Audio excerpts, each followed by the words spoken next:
ആമേന്റെ കുഞ്ഞി കരഞ്ഞു. എന്നിട്ടോ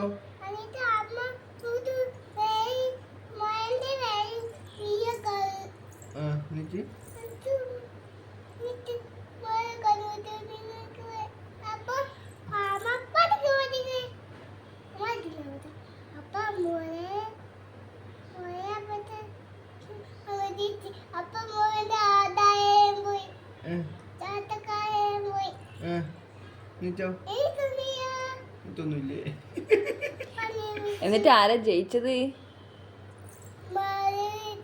മുയലാണോ ആമയാണോ ജയിച്ചത്?